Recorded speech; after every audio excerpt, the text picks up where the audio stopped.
Эрүүл амьдрах цааны нэвтрүүлгийн шинэхэн дугаар үзэгч та бүхэнд хүрэхэд бэлэн болоод байна.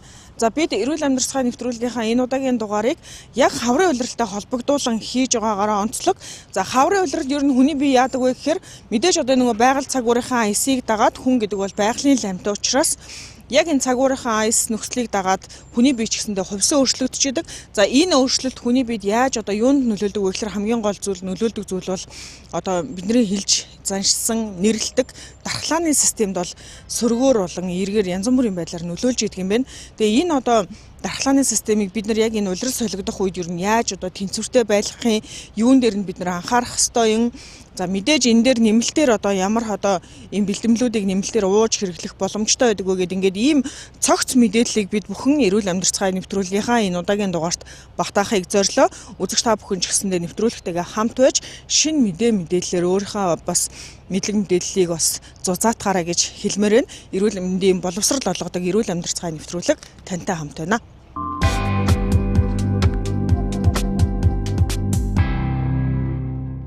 Эрүүл амьдрах цааны нэвтрүүлэг үзэгч та бүхэнд хаврын улиралтай холбоотойгоор хүний биеийн дархлаа систем ер нь яаж одоо хувьсан өөрчлөгдөдөг вэ? Энэнд нь бид бас яаж одоо тохирох боломжтой байдаг вэ гэдгийг уламжлалт анагаах ухаан технологийн хүрээлэнгийн эмнэлгийн эмч Амар Заяатай бас уулзаж ярилцаж энэ тухай мэдээллийг авах болно. Манай өнөөдрийн нэвтрүүлэгт Амар Заяа эмч маань өргөдөд байна. Орой өдрийн эмч. Орой минь сайн байцгаана уу? Сайн байна уу? Таны ажил тавлаг сайхан уу? Тавлаг сайхан байна. За бидний ярилцах сэдв ерөөсөө улиралтай холбоотой. Хүн гэдэг чинь өөрөө байгалийн амьтан тий. Тэгэхээр нөгөө байгалийнхаа цагийн аясыг дагаж хүний бие бас ингэ нөгөө хувьсан өөрчлөгдөж байх. Гэхдээ тэрэн дотроо нөгөө нэг улирал тий энэ хувьсан өөрчлөгдөж байгаа цагаагаар маань хүний биеийн энэ дархлаанд юу яаж нөлөөлөх юм бэ? Одоо ингээд өвлөөс бид нар хавралуу шилжиж чинь малчит хүртлээ өвлийг өнтөө давлаа. Одоо хахирах туу хавар цаг ирлээ гэж хүртэл ярьдаг шүү дээ. Гэх мэтчлэнгээр та яг энэ талаас нь бас иргэдэд ойлголт өгөөч тий. За баярлалаа. Манай уламжлалт анагаах ухаанд ер нь бол манай бид нар ингээ яриад хэвсэн байдаг жилийн 4 улирал гэдэг ингээ яриад сурцсан байдаг. Тэгтэл яг манай уламжлалт анагаах ухаанд тухайн одоо хүний бие махбодын одоо хий шар бадганы өөрчлөлттэй холбоотойгоор хүнийг ерөнхийдөө улирлыг 6 улиралд хуваасан байдаг. Бүр 4 биш 6 улирал. Тэр маань юутай холбоотой гэхээр ер нь цаг агаарын одоо нар сар окторгүй одоо тэр бүх хүчин зүйлүүдийн нөлөөллөөр буюу одоо ингээд гадаад орчны нөлөөллөөр хүнд байгаа хүний нөгөө хий шар бадган буюу тэр одоо үндсэн махбодын мэд шин чанарууд тэнцвэртэй байдал алдагдах буюу өөрчлөгдөх энэ байдал дээр үндэслээд ерөнхийдөө 6 ангилсан байдаг. За энэ 6 ангил дотор бол яатчгүй тэнцлийн улирал буюу хаврын дараах одоо ийм 2 сарын 16-наас 4 сарын 16-наас 6 сарын 16-ны 15-ны хүртэл энэ хугацааг бол тэнцлийн улирал гэж нэрлэдэг байгаа. За тэрний дараа зуны улирал, намрын улирал, өвлийн ихэн, өвлийн адаг, өвлийг болохоор нөгөө яг хүүтнийх нь ирч суулаа чанга нөө тэрнээс шалтгаалаад өвлийг бол хүч өвлийн ихэн болон өвлийн одоо сүүлд адаг сар гэж ингэж 6 ангилсан байдаг. Энэ маань юутай холбоотой гэхээр ерөнхийдөө тухайн хүнд одоо хүний бид нар чи уламжлалт анагаах ухаанаар ярьж байгаа өвөрмөц чанар гэж ярьж байгаа. Өвөрмөц чанар гэдэг нь хүн болгон адилгүй.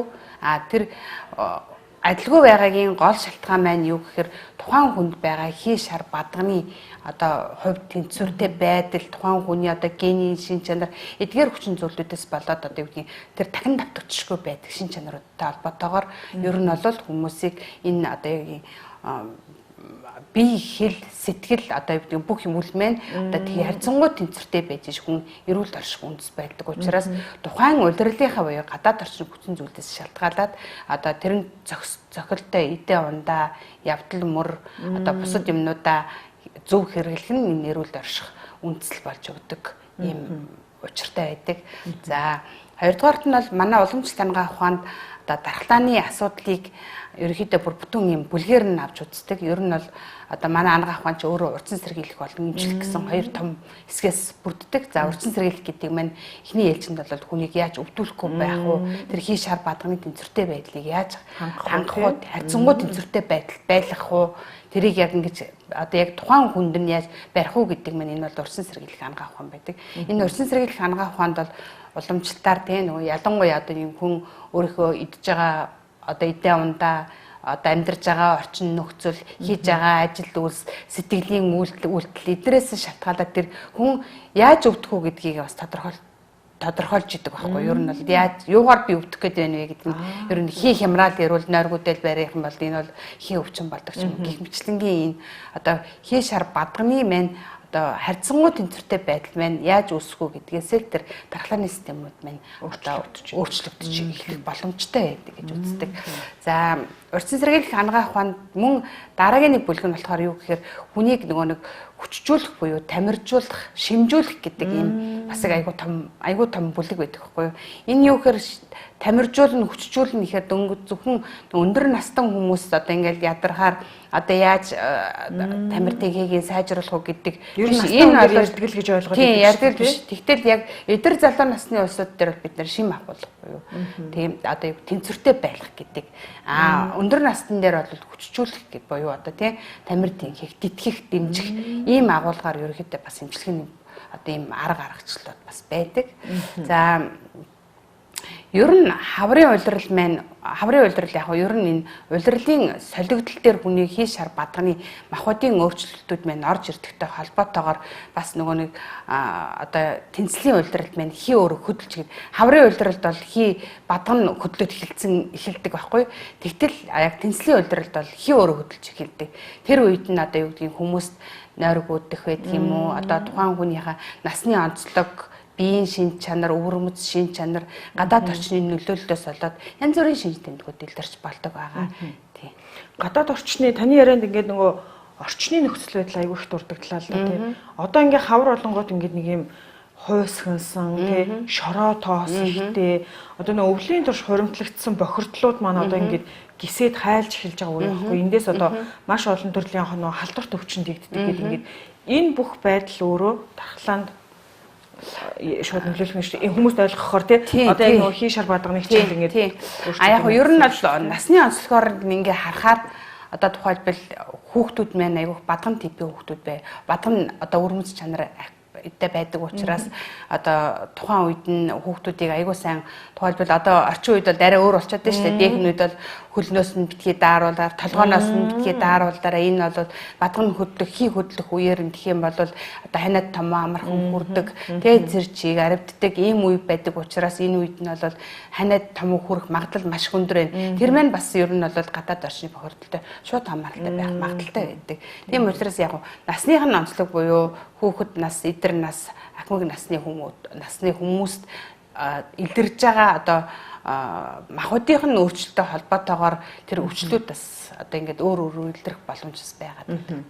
Одоо ингээд яг одоо иргэдийн дийлэнх мэддэг нь яг нөгөө орчин цагийн ангаах ухаан байх тий өөртөө ямар шинж тэмдэг илэрч ийн яаж нээж ийн илэрж байгаа шинж тэмдгээрээ өөрийгөө бас нэг иймэрхүү асуудал үүсгэх гээд байгаа юм шиг байна гэж ойлгож болох гэдэг. Яг нэг уламжлалт ангаах ухаан талаас нь та шинж тэмдэг талаас нь жоохон яриач дархлаа одоо суларж байгааг нь тий яг энэ уламжлалт ангаах ухаан дээр яг ямар одоо шинж тэмдгээр ойлгох вэ? За яг ер нь бол одоо тэнцлийн улирал одоо нөгөө улирал солигдох үед болохоор тэр 3 махбодын тэнцвэртэй байдлыг хангах хэрэгтэй гэдэг ингээд онол арга зүй дээр бид нар яг амьдрал дээр яг тэрийг яаж одоо ингээд нөгөө тэнцвэртэй байна уу вэ гэдгийг бид нар яг яаж мэдгүй. Тэгэхээр манай уламжлалт ангаах ухаанд өрмөс чанар тодорхойлно гэдэг ингээд нэг юм онцлог зүйл байдаг байхгүй юу? Одоо би тухайлбал хий ихтэй хүн үү гэл тэгэхээр тэр нэг салхи тэр гэл ингээд хүмүүс нэрлдэг тэр чинь яах вэ гэхээр ерөнхийдөө хий ихтэй хүмүүс ингээд их хурдан ярьдаг үг хэлд ярьдаг толгой одоо юу гэдгийг ингээд хурдан хөдөлгөөнтэй юмыг ингээд дутуу сонсоод гүйж бушуухан гүйцэтгэх хичээдэг гэтэл гүйцэтгэл нь ингээд дотоод толмогхон байх гэх мэтлэнгийн одоо ингээд тухайн хүний өөрийн өрмөс чанараас шалтгаалаад тэр одоо юу гэдгийг гадаад орчны нөлөөлөл бас одоо ингээд бий болоод тэгэхээр тэр одоо хувь хүнд зориулсан одоо ийм урьдчилан сэргийлэх аргууд бас өөр байдаг. Энийг бол яг уламжлалт ангууд насны бүлгээр буюу хүүхдийг одоо ингээл тухайлбал толгооноос нь хөлнөөс нь хаврын цагт буюу тэнцлийн цагт битгийх одоо юу ягаарэ daarуулаарай одоо тэнцлийн улиралд хамгийн хилдэрдэг шинж тэмдгүүд нэг хийм ахуйд ихтэй хүмүүс байх юм бол хийн өөрчлөл ихтэй хүмүүс байх юм бол нойргоо олох, толгоо өвдөх, энэ тэнэгээр нь гисэж хатгуулж өвдөх, зүрхээр өвдөх, одоо сэтгэл санаа хямрах гэх мэтлэнгийн ийм хий хөдлөх үер хийн одоо ийм шинж тэмдгүүд илэрдэг учраас тэр үед нь бид нэр одоо хэрэгэлдэгт болох одоо нэг шин шартас байдаг юм уу те 10 гуралтай эдээ ундаа байдаг юм уу гэх мэтлэнгийн ийм одоо нөгөө хийг дарах үйлдэлтэй ийм эдээ ундаануудыг хэрэглүүл бас их зохилтой байдаг юм байна. Зөв. Одоо тэгвэл нөгөө бусад одоо типийн одоо хэв шинжийн хүмүүстэй ер нь тийм тип яг ер нь эдэр насныханд бол тэр чинь нөгөө нэг эдэр насны шарын шин чанараа арай давуу байдаг учраас тэр чинь одоо юу гэдгийг нөгөө нэг уртаа дошгон стресстэй амархан тий ингээл нөгөө нэг зан характерын хувьд хурц ийм одоо шин чанартай хүмүүс ерөнхийдөө эдэр насныханд тийм шин чанарууд ер нь голчлон илэрдэг байхгүй. Энэ үед нь яг үгээр тэр махбодыг хөдөлгөх тийм нөгөө нэг хайрсан хуурсан арих дарс хайрсан уурсан хоол унд эдээ ундаа хэрэглэхгүй баг хитрхи хэрэглэхгүй баг.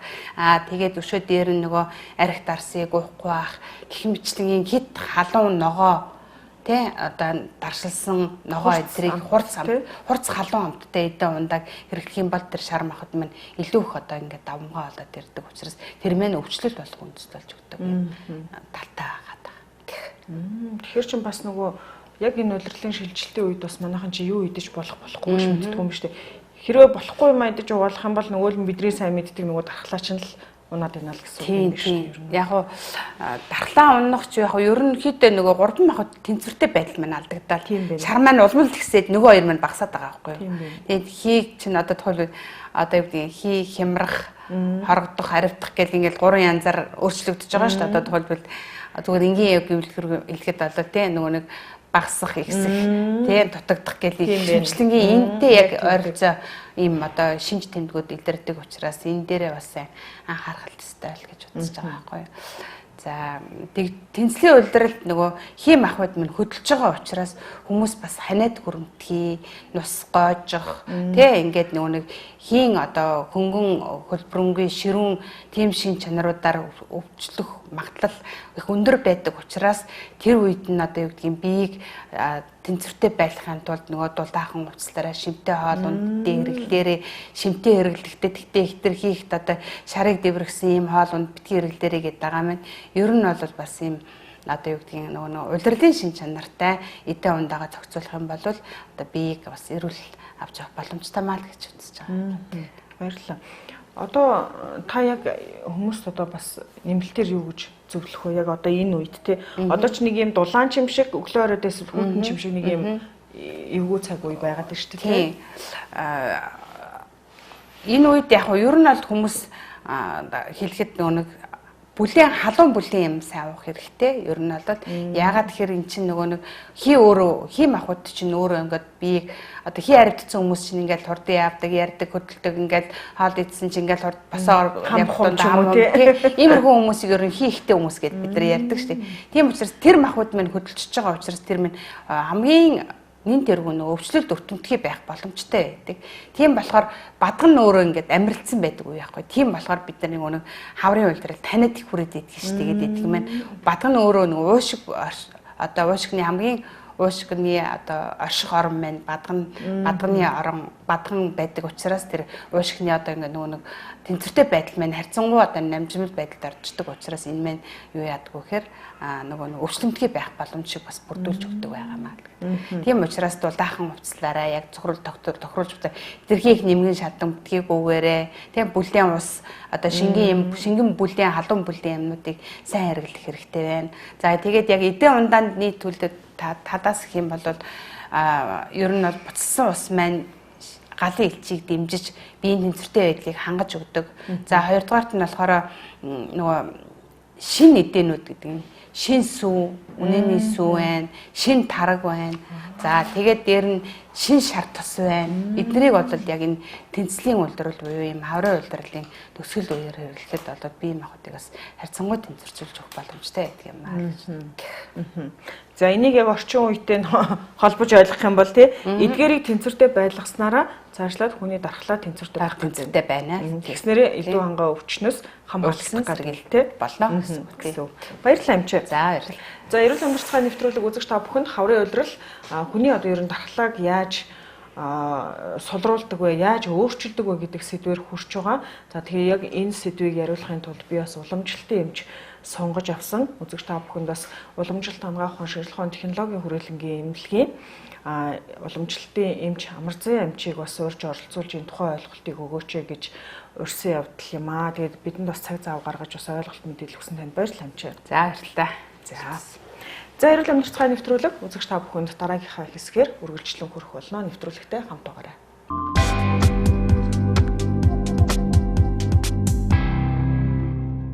За эрүүл амьд цахилгаан нэвтрүүлэг үзэгч та бүхэнд үргэлжлэн хүрч байна. За бид нэвтрүүлгийнхаа өмнөх хэсэгт уламжлалтын эмчээс ер нь хаврын улирал одоо дархлаанд хэрхэн яаж нөлөөлдөг вэ гэдэг талаар яриулсан. За ялангуяа энэ хаврын улирал бол хуурайшилтын эд оргил үе гэж явдаг.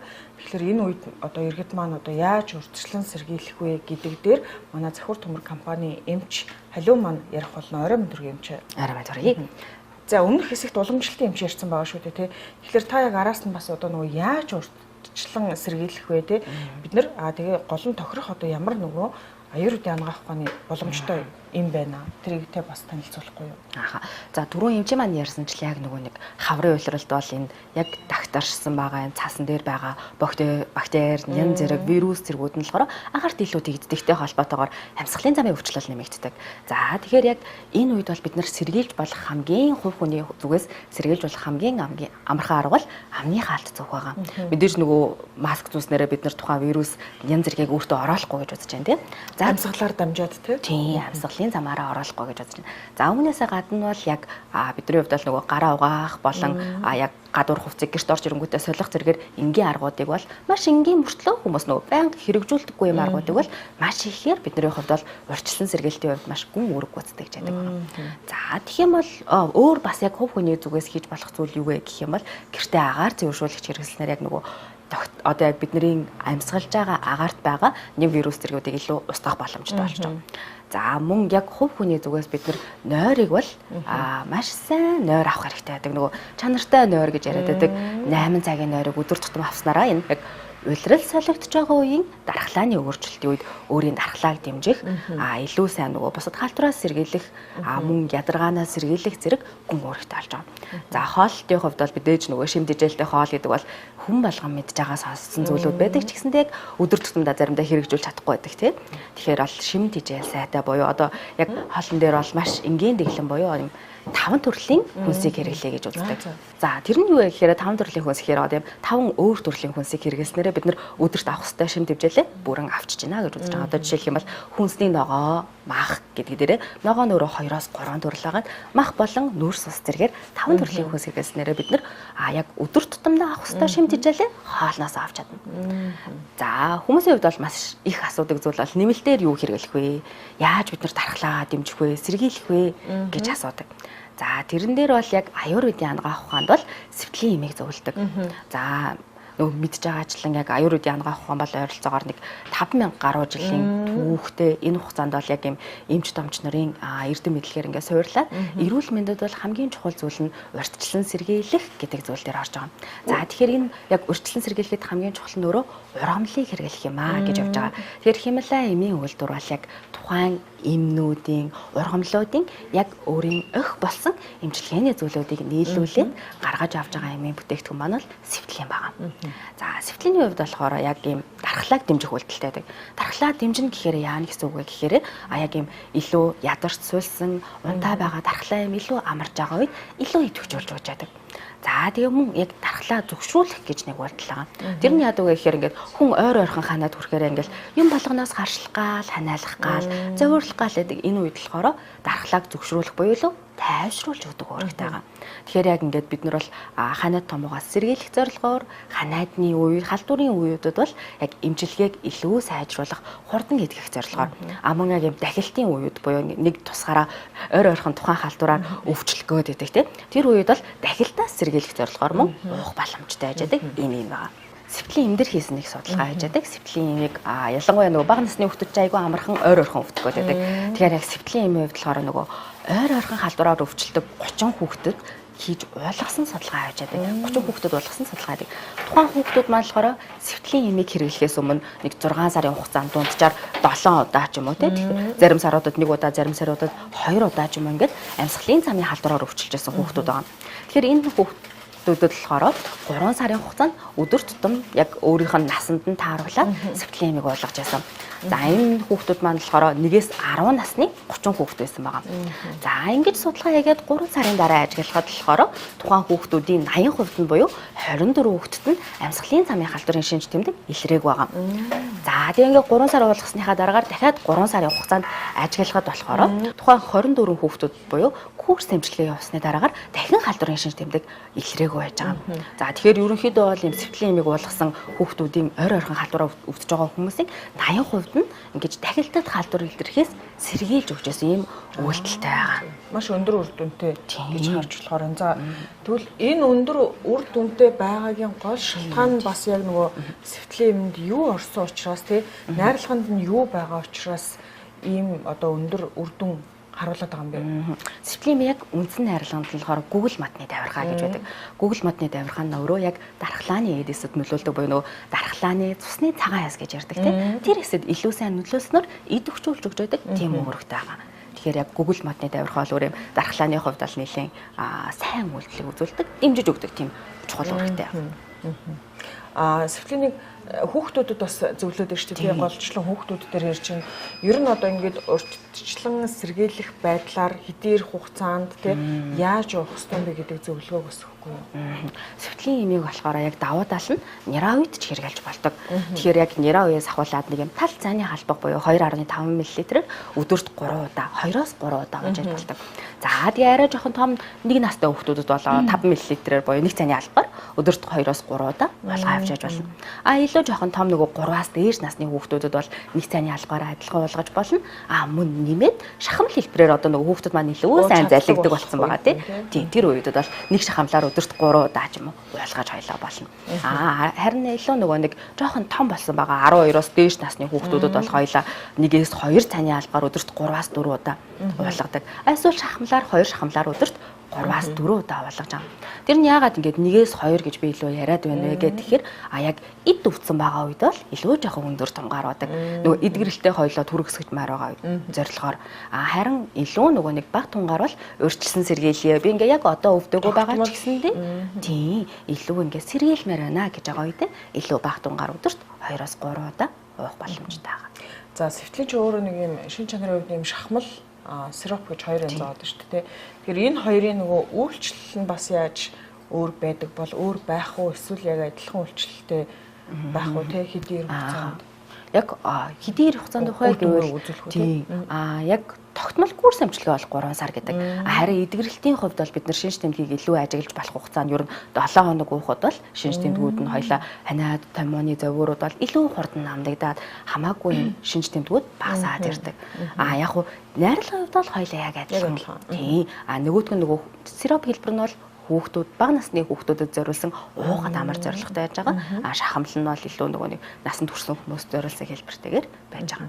За энэ эмийг одоо мэдээж хаанаас авах боломжтой энэ айл эмийн сангаас ургамал учраас нөгөө эмчийн бичиг шаардлагагүй гэж бас ярьдаг шүү дээ тийм аюуруудын эмүүдийн онцлог нь бол яг энэ химлай эмийн үйлдвэрийн аюуруудын эмийн онцлог нь бол дандаа юм жургуу олоо иддэг байгаа. Яг манайх бол агар фармын бүх салбараас авах боломжтой байж байгаа сэвтлийн эмийг. Баярлалаа. Би нэмэлтээр нэг юм асууч. Одоо ингээд нөгөө ханаа томооны үедтэй ингээд дархлаа унсан үед ч гэдэг юм өөр бусад эмчилгээнүүдийг бас ерөөд маань хийлэгдэг. Ялангуяа одоо хаврын улирал эхлэнгүүт л манайхан ч тусал хийлгэх аягүй дуртай байдаг тийм. Ер нь ингээд дархлаагаа ер нь дэмжчихъя да гэсэн эмчилгээ хийлэгдэг. Энэ дээрээ бас хавсраад хэрэглэх боломжтой юу? Тийм хавсраад хэрэглэх боломжтой. Ерөнхийдөө нөгөө өөр бусад эмтэй юм гаж нөлөө буюу илэрдэггүй өөр бусад эмтэй хавсарч хэрэглэхэд бол тухайн эмийн үйлдэлүүдийг ч гэсэн дэмжиж явж байдаг үйлдэлтэй учраас хамт нөгөө заримдаа хүмүүс ч антибиотик ууж байгаа үедээ хэрэглэж болох уу? Эсвэл вирус эсрэг юм бууж ивэл хэрэглэж болох уу гэж асуудаг тийм. Тэгэх юм бол антибиотик ууж байгаа үед бол антибиотикийн үйлдэлийг илүү түргэсгэж өгдөг үүрэгтэй байгаа. Тэгэхээр хамт хавсраад хэрэглэвэл бүр илүү хурдан идэг нэ л гэсэн үг байгаа. Баярлалаа амч. За баярлалаа. За, эрүүл амьдрал цэцгийн нэвтрүүлгийн удаагийн дугаар үзэгч та бүхэн хаврын улирал ер нь дархлаа системд хэрхэн яаж нөлөөлдөг юм бэ? Дээрэс нь энэ хаврын улиралд хичнээн төрлийн ямар одоо үүсгэгчээр үндэслэн ийм өвчин одоо энэ агаарт дэгдэж байдаг юм бэ? Орчинд ингэж байж байдаг юм бэ гэдгийг одоо энэ удаагийнхаа дугаарт багтаахыг зорилоо. Тэгээ энэ удаагийн дугаарт маань Захиур төмөр компани эмч халиу маань урагдаж бас бидэнд бас урьдчилан сэргийлэхтэй холбоотой мэдээллүүд өглөө. Халиу эмчтэй баярлалаа. Баярлалаа. За үргэлжлүүлээд үзэгч та бүхэн эрүүл амьдрал цэцгийн нэвтрүүлгийн зөвлөгөө болон хүлээн авч үзээрэй. За зөвлөгөө болгонгоос та бүхэн одоо ямар амин дэм илүү их одоо ач холбогдол өгдгийн хэдийн хугацаагаар уух ёстой гэдгийг амин дэмүүд ер нь хүний биед хэрхэн яаж нөлөөлдөг вэ гэдэг зөвлөгөө мэдээллийг авах боломжтой.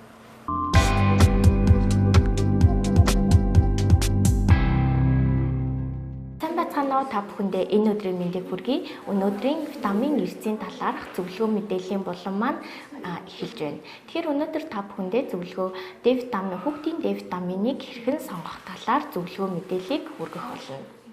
За зах зээл дээр маш олон төрлийн D витаминууд байдаг. Тэгвэл тэдгээрээс яг алийг нь хэрэглэх нь илүү үр дүнтэй вэ гэдэг талаар хэдүүлээ ярилцсан. Тэгэхээр D витаминыг сонгохдоо тосон бүтэцтэй D витаминыг сонгох нь илүү үр дүнтэй, шимэгдэлт өндөртэй байдаг. Учир нь D витаминыг синтетик болон байгалийн гэсэн хоёр аргаар үйлдвэрт гаргаж авдаг. Синтетик буюу химийн найрлагатай витамин нь одоо шимэгдэлт муутай, хүний биед шингэц муутай байдаг.